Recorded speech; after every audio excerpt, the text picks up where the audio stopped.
무너진 예루살렘 성전과 성벽, 그리고 통곡의 벽 안에서 기도하는 유대인들, 지성소가 있던 자리엔 무슬림 황금동이 세워지고 다윗 도시의 식수를 공급했던 히스기야 터널까지.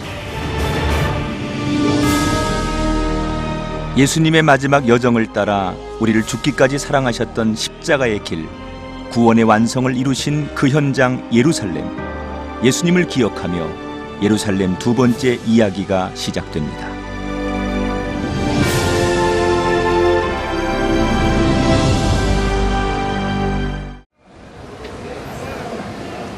산악지대로 이루어진 예루살렘, 그래서 바위가 많이 있는데요. 성벽 아래도 예외는 아닙니다. 바위로 이루어진 예루살렘 그 지하에 운동량만한 거대한 동굴이 있다면 믿어지시겠습니까? 예루살렘 서쪽 성벽에 있는 헤롯문과 다메섹문 사이에 있는 동굴인데요. 이곳의 크기가 600만 평이 조금 넘는다고 하니 정말 어마어마한 면적입니다. 그런데 이 동굴은 자세히 보면 자연적으로 생겼다기보다는 인위적으로 깎은 흔적들이 여기저기 보입니다. 이 정자국에서 3000년 전 성전을 짓기 위해서 석공들이 돌을 캤던 그 흔적을 지금 보고 있습니다. 이렇게 돌을 캐내서 이곳의 돌은 석회암으로 되어 있는데요. 솔로몬 왕이 성전을 건축할 때도 이 돌을 채석해서 사용했지만 무너진 통곡의 벽을 보수할 때도 이 돌들이 쓰여졌습니다.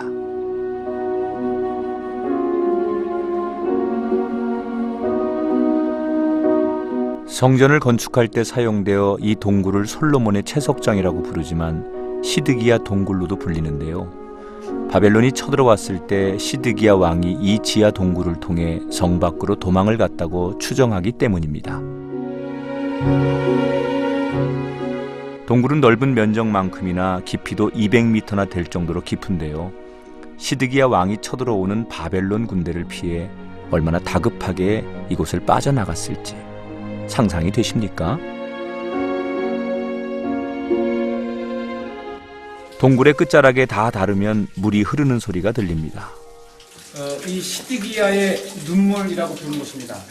시드기야의 또는 솔로몬의 채석장을 들어와서 가장 깊은 이 안쪽에 원인 모를 물이 수천 년을 두고 흘러내립니다. 왜 하필 시드기야의 눈물이라고 했을까요? 아마도 시드기야 왕의 비참한 최후 때문이 아닐까 싶습니다. 시드기야 동굴을 빠져나와 사자문 쪽으로 오다 보면 베데스다 연못이 있는데요. 행각이 5이나 있을 정도로 큰 연못이었습니다.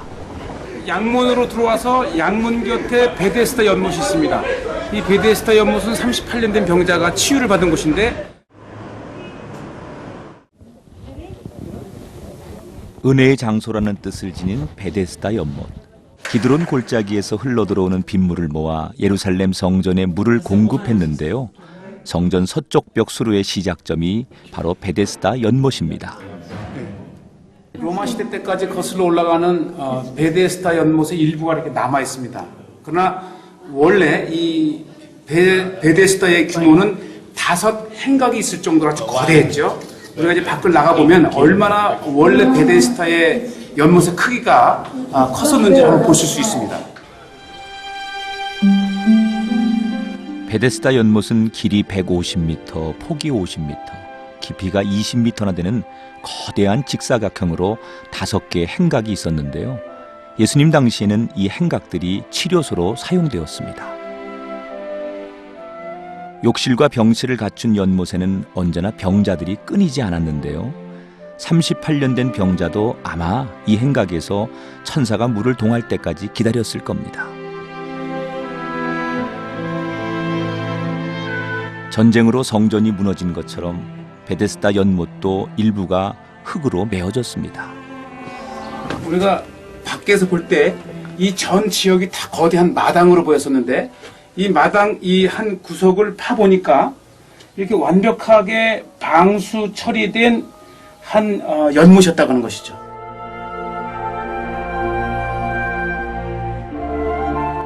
연못의 물이 어떻게 움직였을까 궁금했는데요.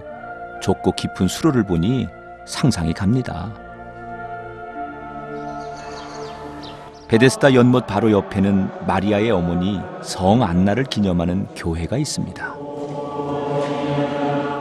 동정녀 마리아의 어머니 그 성 안나를 기념한 기념교회가 있습니다. 동정녀 마리아가 태어났던 그런 집이기도 하고 또 그것을 기념해서 만든 이 교회가 아주 또 우리 순례객들에게 은혜의 장소입니다. 성 안나 교회는 십자군 시대에 지어졌는데요. 견고하고 순수한 모습입니다. 교회 남쪽에 난 계단을 따라 내려가면 지하 동굴이 있습니다.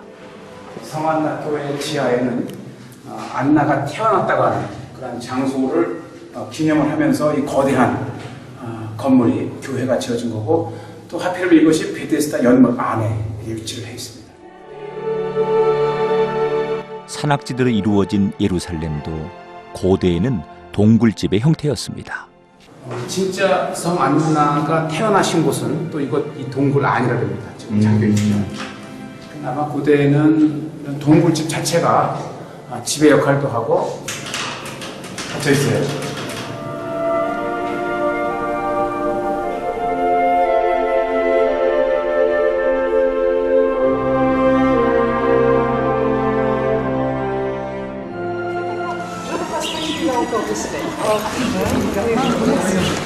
성안나가 태어나고 마리아가 태어난 장소를 벗어나니 예루살렘 특유의 커피가 간절해집니다.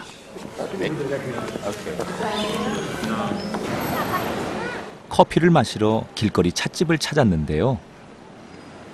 예루살렘에서 하루를 마치면 꼭 권하고 싶은 곳이 있는데 바로 포장마차 찻집입니다.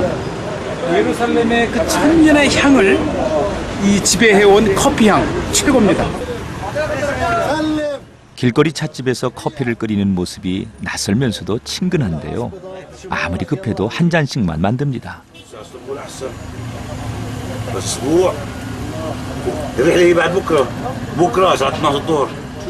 향이 역시 다르네요. 한돈 1,000원, 현지가 6,000원. 예루살렘을 느낄 수 있는 커피입니다.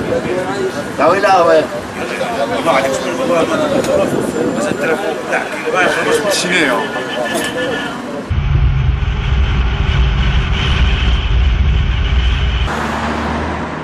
예루살렘 성전 동쪽에 위치한 감람산. 고대로부터 이곳에 올리브 나무가 많아 감람산이라는 이름이 붙여졌는데요. 예수님께서 주기도문을 가르치신 곳이기도 합니다. 하루는 예수님께서 제자들을 데리고 감람산에 오셔서 제자들이 이렇게 얘기합니다. 우리에게 기도를 가르쳐 주셔서 그때 주님께서 너희는 이렇게 기도하라.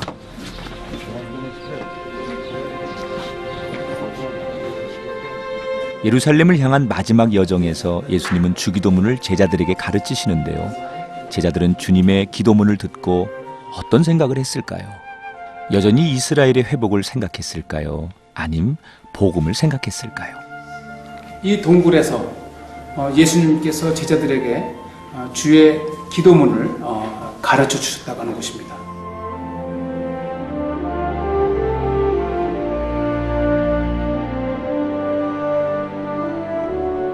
제자들에게 주기도문을 가르치신 동굴 위에는 기념교회가 세워져 있습니다. 빠테르 노스테르 교회라고 하는데요. 주기도문의 첫 글자 우리 아버지라고 하는 라틴어입니다. 한글로 된 것도 2개나 있지요. 프로테스탄트에서 한 거 하나 있고 이 카톨릭에서 하나 한 거 있고 그래서 이것에 오면 각자 우리 한국어로 된 주기도문을 읽으면서 주님의 그 기도를 가르쳐 주신 그 장소에서 읽는 그 은혜가 이곳에서 있습니다. 이 교회의 독특한 점은 180여 개국의 언어로 된 주기도문이 벽면을 장식하고 있다는 것입니다.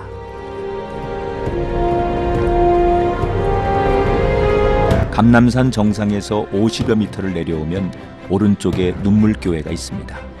예수님께서 예루살렘을 보시고 눈물을 흘리신 것을 기념하여 세운 교회입니다.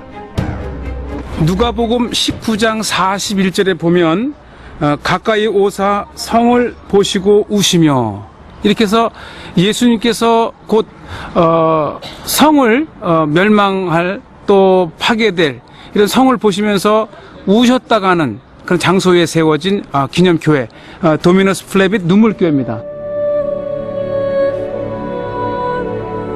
와, 이곳에서 예배를 드리노라면 눈물을 흘리셨던 주님의 마음이 그대로 전해지는 것 같습니다. 예루살렘 성전은 파괴될 것이고 이스라엘 백성은 여전히 예수님을 인정하지 않을 테니 말입니다.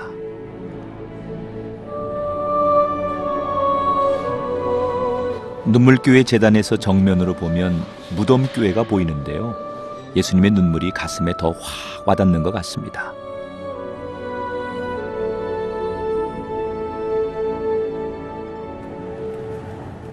베다니에서 감람산으로 가는 초입에 베파게라는 도시가 있는데요. 베파게란 무화과 나무 밭이라는 뜻입니다.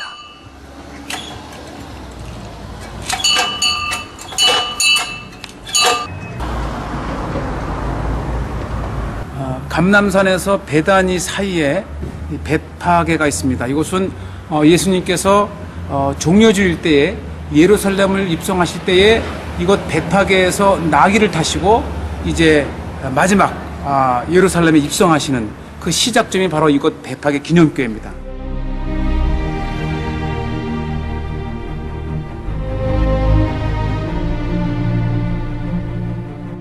종려나무를 들고 호산나를 외치며 예수님을 따르던 제자들과 군중들, 아마도 이스라엘의 회복을 꿈꾸며 예수님을 환호했겠지요? 그때 예수님의 마음은 어땠을지.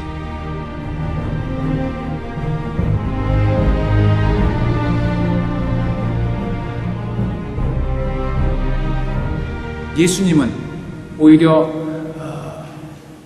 겸손하고 낮은 자세로 말이 아닌 나귀를 타고 섬김을 밟는 것이 아니라 섬기는 자로, 그리고 인류의 구원을 위해서 겸손하게 십자가를 지러 가신 그 예수님의 모습을 우리가 배워야 될 것 같습니다. 십자가를 지기 위해 예루살렘으로 들어가신 예수님, 그 마음을 제자들이 조금이라도 이해해 주었더라면.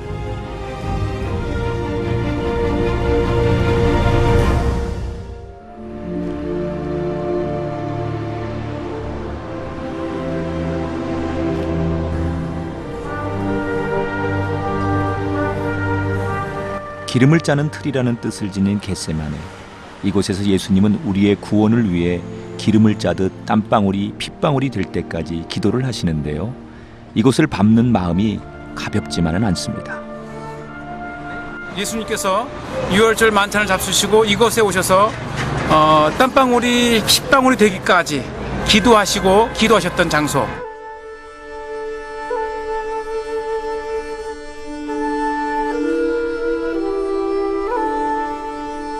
천장이 12개의 돔 모양으로 이루어진 교회는 유난히 진하고 어두운 색으로 되어 있습니다. 예수님이 기도하셨다가 하는 바위가 있고 그 바위 주위에는 슬피 우는 비둘기 현상이 있습니다.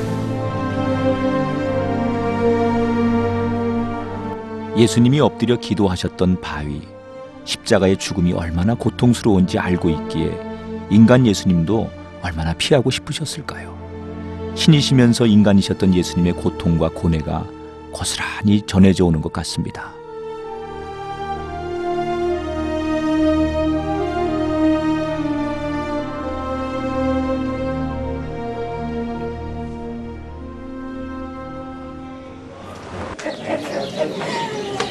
비아돌로로사, 고난의 길 또는 십자가의 길이라 불리는 곳입니다. 기독교 순례객들이 예루살렘에 오면 반드시 찾는 곳인데요. 십자가의 길은 모두 열리기의 지점으로 되어 있습니다.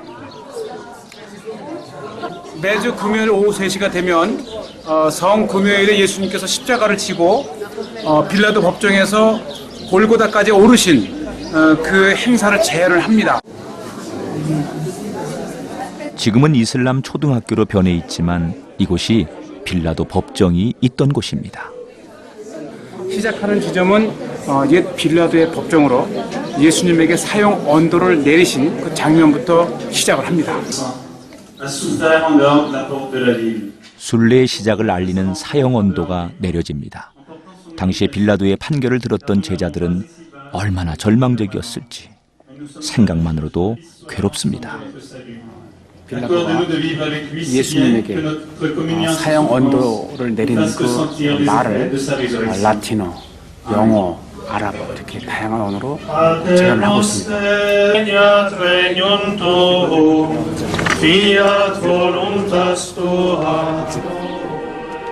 빌라도 법정에서 사형 언도를 받고 골고다를 향해 이제 나갑니다. 그 어떤 순례지보다 발걸음이 무거운데요.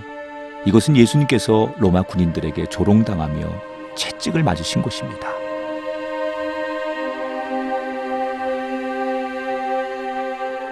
예수님께서 빌라도에게 사형 언도를 받으시고 바로 이곳에 내려오셔서 가시관을 쓰고 십자가를 지고 골고다를 향해서 출발하신 제2지점 십자가 교회입니다.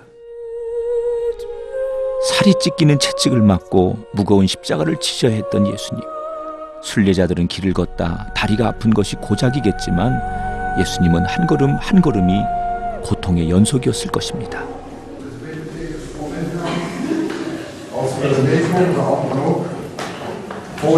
지금 우리가 십자가의 길을 걷는 현재의 길은 이제 후에 복원된 길이고 오리지널 길은 그 길보다 10m 이상 아래 예수님 당시 때의 길이 있고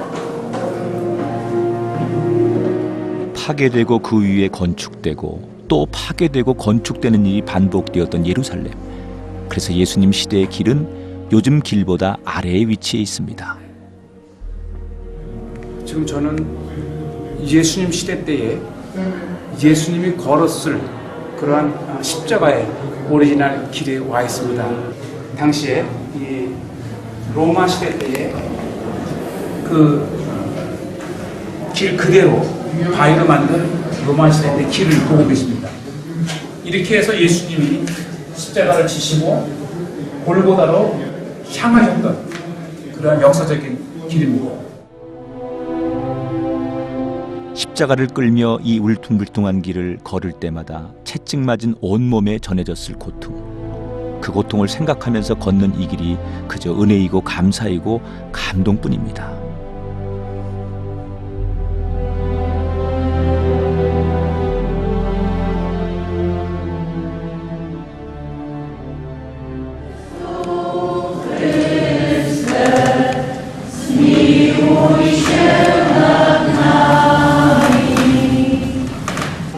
살이 찢겨진 채로 십자가를 지고 힘겹게 걸어가는 예수님을 보아야 했던 제자들의 심정은 또 얼마나 참혹하고 고통스러웠을까요?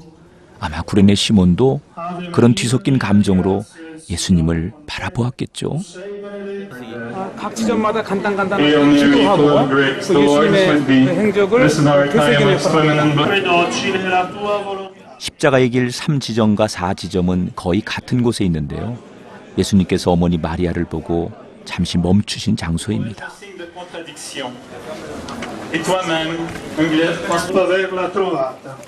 예수님에 대한 생각을 잠시만 잊어도 길가 상점의 유혹에 쉽게 넘어가는 곳입니다.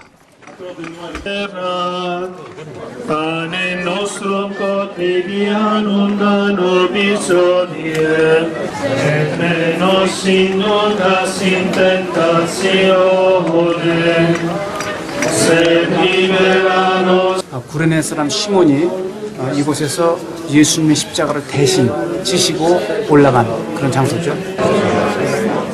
구레네 시몬이 예수님 대신에 십자가를 진 장소이기도 하고요. 시몬이 십자가를 대신 진 것을 보면 많이 지쳐 계신 예수님의 모습을 떠올리게 합니다. Comme quelqu'un de l'Empire se voile la face. Brisé, nous n'en faisions aucun cas.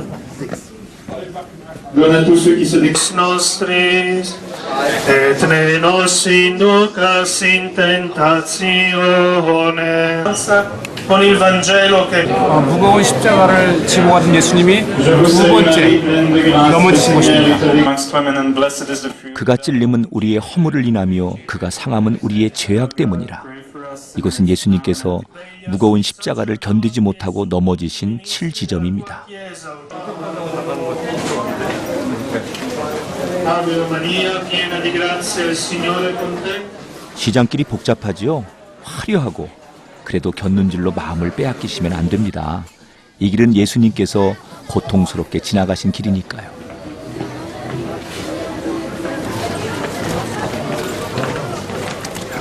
그렇게 시장길이 끝나는 지점에서 28개의 계단을 오르면 9지점이 나옵니다. Mary, Mother of God, pray for us sinners, when at our death.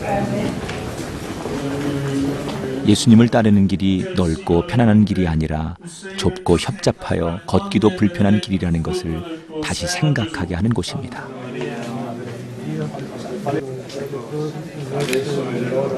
이것은 제 9지점.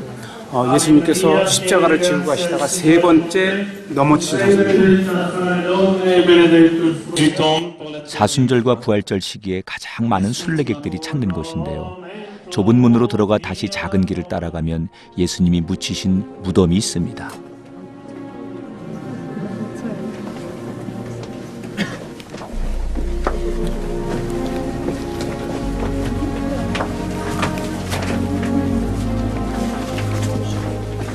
십자가의 길 10지점부터 14지점까지 있는 무덤교회인데요.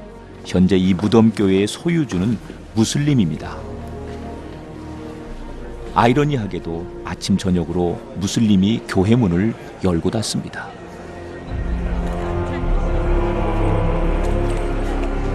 골고다 언덕에 거의 다 오른 것이지요. 골고다 언덕에 다 올랐다는 것은 무엇을 의미할까요? 이제 남은 것은 십자가 위에서의 죽음뿐입니다.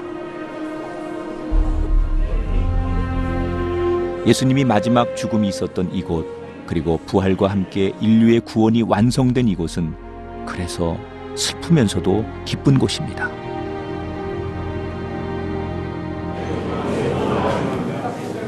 Adoramus te quello che fanno.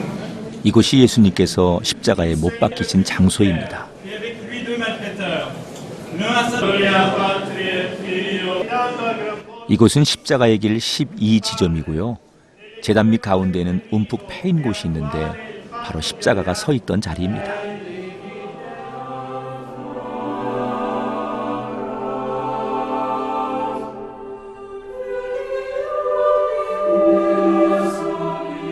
많은 사람들의 발길이 향하는 곳으로 따라가면 예수님의 빈 무덤이 있는데요. 십자가의 길 마지막 지점입니다. 예수님의 무덤은 원형의 둥근 지붕 밑에 있는데요. 당시엔 시체가 바위를 파낸 굴에 있었지만 현재는 무덤만 남기고 바위 주변을 깎아서 하나의 건물처럼 만들어 놓았습니다.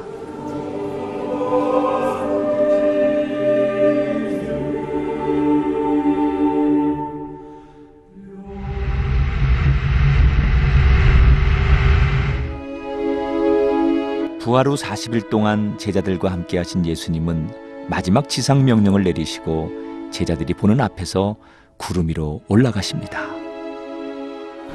감남산에 세워진 승천교회입니다. 루터교 소속의 주로 개신교의 기념교회인데 예수님께서 감남산에서 다시 오마 약속하시고 승천하신 것을 기념을 해서 세워진 기념교회죠. 예수님의 승천을 기억하는 또 하나, 백향목인데요. 바람이 일 때마다 향기가 정말 좋습니다. 솔로몬이 예루살렘에 성전을 지을 때에 쓰였던 세 나무 중에 하나, 이 백향목, 한 100여 년 이상 된 것이 이 승천교회 내에 아주 수십 그루가 있습니다. 한번 오시면 꼭 백향목 향도 한번 맡아보세요.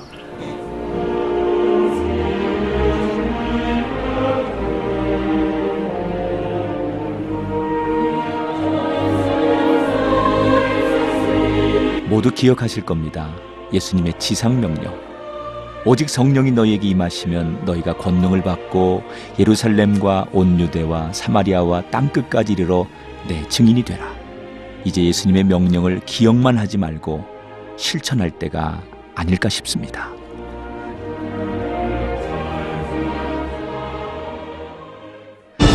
(3000년) 고도를 따라 헤브론에서 출발하여 예루살렘을 거쳐 세겜까지 이르는 족장의 길, 유대인의 전통 의식이 살아 숨쉬는 곳 헤브론, 창조의 신을 섬기는 사람들 제5부 족장의 길 그 이야기가 펼쳐집니다.